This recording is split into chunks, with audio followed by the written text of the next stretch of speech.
Oke, Mbak Devi Saya mau cuma menyampaikan gini, tidak ada yang salah dengan berhutang karena data sampai Agustus 2021 yang memang menggunakan jasa pinjol yang legal itu datanya sudah ada 27,2 juta orang dengan uang yang tersalur itu 14,95 triliun.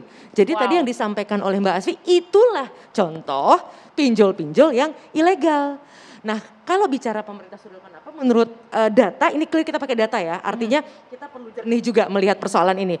Pertama kalau yang diblokir itu sudah ada dari 2018 sampai 2021 ada 4.818 yang ilegal yang diblokir. Jelas dia kemudian membuat lagi karena memang dia ilegal.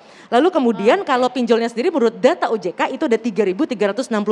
Nah, ini kesempatan yang langka menurut hemat saya untuk mendidik masyarakat. Kenapa? Kalaupun mau berhutang dan boleh, pilih yang legal karena satu, kalau yang legal itu dia ada model yang namanya penyesuaian hutang.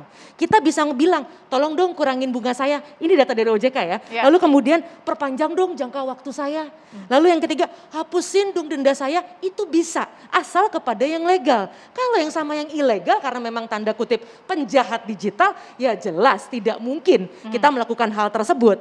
Nah artinya pengaduan-pengaduan, nah ini mungkin sekalian promo gitu ya kepada masyarakat, ada nomor teleponnya, ada WA-nya untuk ngecek. Ini Oke. bener nggak sih? Itu 157 nomor teleponnya gitu. Kalau Oke. kalau kepolisian dan sebagainya kan itu 110 untuk ngadu. Ini ada namanya 157 telepon. Nah, cuman memang kadang-kadang karena situasi darurat dan sebagainya, Ya. kemudian kita sudah tidak mau atau tidak berkesempatan lagi untuk melakukan recheck. Dan satu, kalau yang legal dia tidak mungkin mengakses kita via WA. Karena mengakses data via WA saja dia sudah berani mengirim penawaran lewat SMS dan WA itu artinya sudah ilegal. Ini data OJK. Oke. Jadi kalau kita warga teman-teman masyarakat Ya. ada yang menerima itu mohon stop karena itu pasti ilegal. Kita fact check yang legal. Pernah nggak masuk ke WhatsApp-nya Mbak Yuni ya pada saat mencoba yang legal?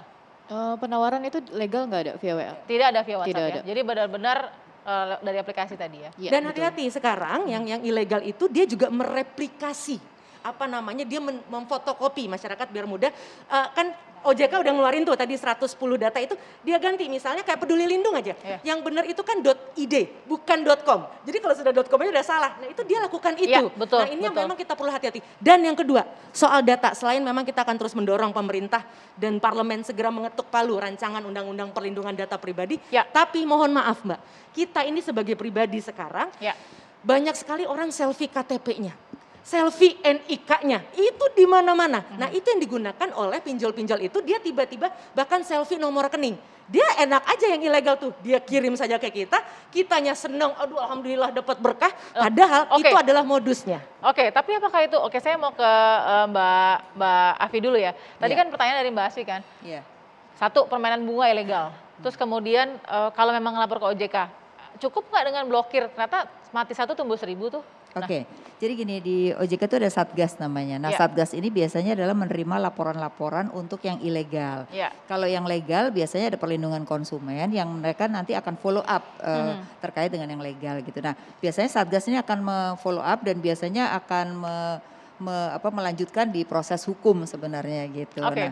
Nah ini yang harus kita kawal terus Oke. gitu ya. Dan terlalu banyak mungkin jadi OJK juga kan saking banyaknya Jadi kadang-kadang. overwhelmed, Iya, nggak iya, teratasi jadi gitu ya? menurut saya ke depan sih harus mungkin ada cabang-cabang tidak hanya di OJK pusat tapi di cabang-cabang harus diperbanyak satgasnya supaya Oke. lebih cepat menangani masalah ini. Karena masalah seperti Mbak ini banyak sekali sekarang terjadi. Betul. Terutama karena masyarakat tadi ya edukasi terhadap apapun itu kadang-kadang mereka nggak mau baca tapi mau mudahnya aja. Itu juga kita juga kadang-kadang Tapi masyarakat kita yang harus betul. juga diedukasi Mbak. Terus nggak pernah lihat bunganya berapa, Iya, tiba-tiba iya, iya. tagihan banyak ya. Iya. Kemudian kita punya kemampuan bayar berapa, itu kan juga perlu. Jadi Oke. kita yang harus sadar diri bahwa berapa kemampuan saya bayar ya. Terus saya jangka waktunya berapa. Jadi planning terhadap diri sendiri atau keluarga itu menjadi penting agar juga tidak gampang untuk Betul. terhadap penipuan ini gitu. Oke, but I have to say Mbak, mungkin dalam keadaan yang normal, tidak under pressure, tidak dalam di bawah Betul. tekanan dan kondisi sakit begitu, mohon maaf ya Kesulitan, Mbak ya. Yuni ya. Kita bisa berpikir jernih, tapi dengan sebuah kondisi seperti Mbak Yuni ya, pasti akan sulit untuk Setuju. memenuhi persyaratan-persyaratan tadi karena sudah dikejar waktu untuk survive gitu. Saya akan Betul. kembali lagi untuk bertanya kepada perempuan-perempuan di sini yang luar biasa tadi perspektifnya, sesaat lagi tetap di Perempuan Bicara.